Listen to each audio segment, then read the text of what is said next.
Хайде!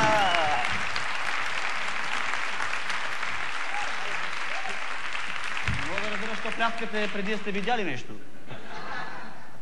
Благодаря. Не ви се карам. Ще ви разкажа една история, истинска, в която действителните лица са измислени.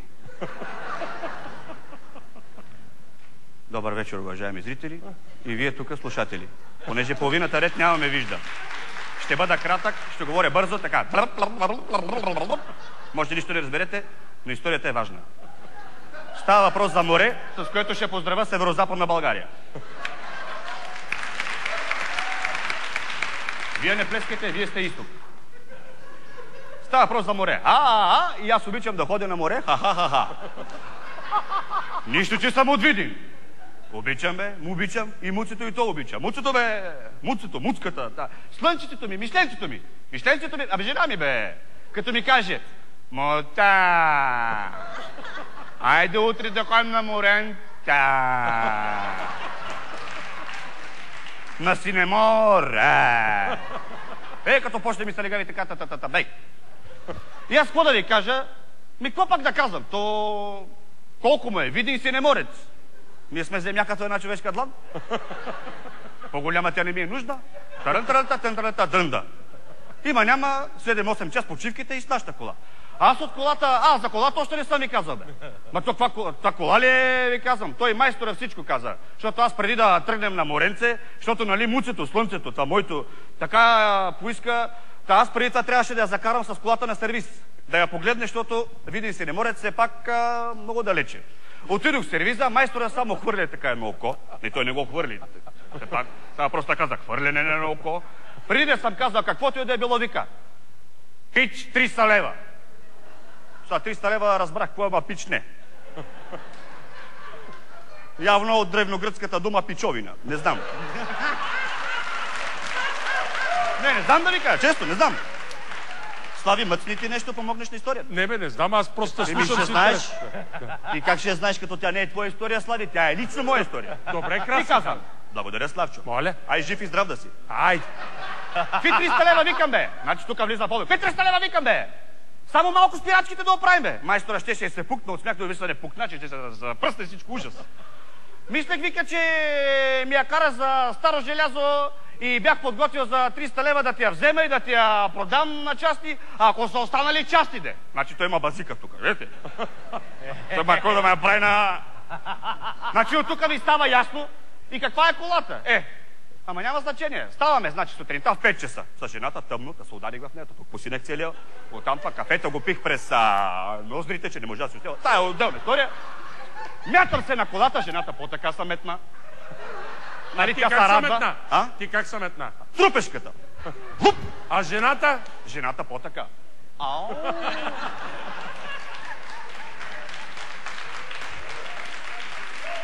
Благодаря. Няма нужда, времето ни притиска.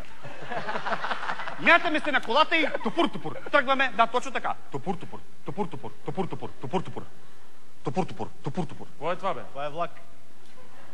Тя колата ми е като влак, тя се прави в един завод за локомотиви. Добре. В Русе. Да, по община ми гори много, те я правих на бензин. Ужас. И тръгваме, значи, с колата, топур-топур, топур-топур, топур-топур, топур-топур, топур-топур, топур-топур. Така да украся историята, значи, тръгваме, значи, час, два, три пътуваме. Аз забравих да ви кажа муцето, бе, моето слънчицето ми, мишленцето ми. Бе, жена ми, бе. Първо беше казала, мъже, тя една такава лигла моята, не мога да я понася. А как се казва, бе, Краси? Как се казва? Мушкато. Отдай вика муши. Кръстена е на баба и трендафил и на дедо Боабаб.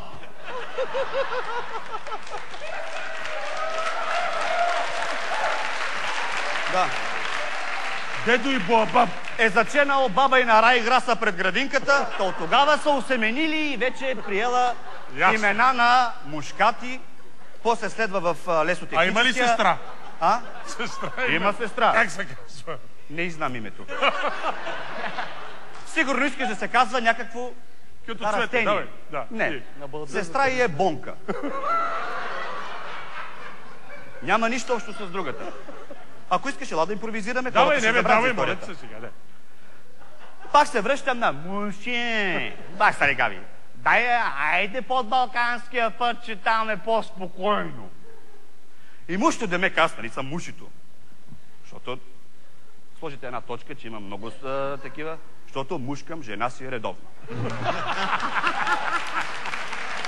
Сложете точка, защото има много образни неща, като псовни и такива характерни неща за нашия български хубав, здрав език. И мушто да ме каз, нали карам. Какво да правя? Видин шипка казанлък, сливен петолъчката 6 часа. Вместо на петолъчката взе за 5 часа. Викам се, от тук до Бургас, то не остане оттам, оп, попув, до Синеморец. Колко му е? Обаче на петолъчката отивам аз да източа бойлера. Мехура, бойлера. На петолъчката и съм застанал така на петолъчката, с извинение, пикая на 5 лъча. Не мога да не уважа всичките красовища. Така пръскам. Стана едно наводнение, петолъчката, стана на кръстовище.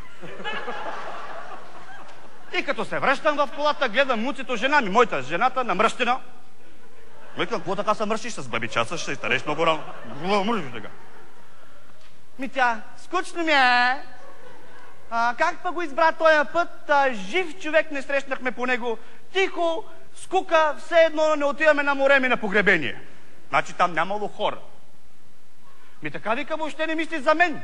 Един път в годината отиваме на море и ти ме прекарваш по някакви гадни пътища. Викам, що ми говориш така рецитално, бе? Ти верно си учителка, ама кажи ми го нормално. Викам, мишленце. Смешно е тук, нали? Викам, мишленце, слънчите, нали ти как каза, бе, сутринта, като тръгнахме ми каза. Казах, викам, тогава ми се спеше, сега искам да се вози по магистралата. Искам по магистралата, алата, малата, залата. Викам, не те разбрах много, но става въпрос за път. Искам като по филмите. Дана, да вее коси тука. Вятъра в косата да вее. Муцинка, викам, че то аз ако дам газ с тая кола по магистралата, то верно вятъра ще почне да ти вее косата, защото на мен няма какво ми вее тука. И тавана се отлепи като едното нищо. Муцито мълчи, нищо не каза, като ме рута така. Погледаш така. Помъгнеш така. И по магистралата карам, по магистралата.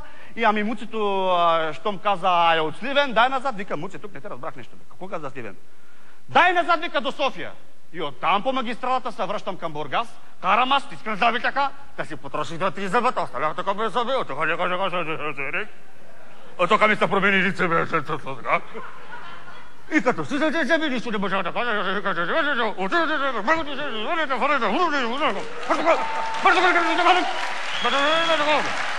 нали, така де малко си на места тук имаме. Зъби, ма карам с муцето, нали, карам зъби, карам и казвам, аз мълча, тя мълчи. По едно време поглежда и каза, муши, ба. Викам, тази папа ще се регави. Бе, ти какъв шофьор си ти? Ба. Каза, че 6-7 часа ще пристигнем. Ба. В 5 сутринта, бе. Тръгнахме, бе. Сега е 6, бе. След обед сме, още сме на Пловдив, бе. Ти май не искаш да ходиш с море на мен, а? И взе да циври. Ма циври, тук пощада циври, да не обяснявам, се омазна, не можах да гледам, тук да тръгна. Такова за ужасно ти казвам. Краси, напреднахме във времето. Тази история е много дълга. Твоята ще да разкажеш утре, ти предлагам, защото напреднахме много време. Ще почне утре от начало. Добре, утре е вторник. Така. Че е сметна, днеска сме понеделник. Така. Утре е вторник. Така. Значи аз имам първа част. Така. Балет. Балета го махай. Ще го махна. Не, без балета не можем. Добре, с балета. Два пъти даже да балета. Не, един път ще е балета, след това аз излизам и след това те представям тебе. От начало. И ти довършваш историята. А публиката същата ли же е? Защото е много хубава.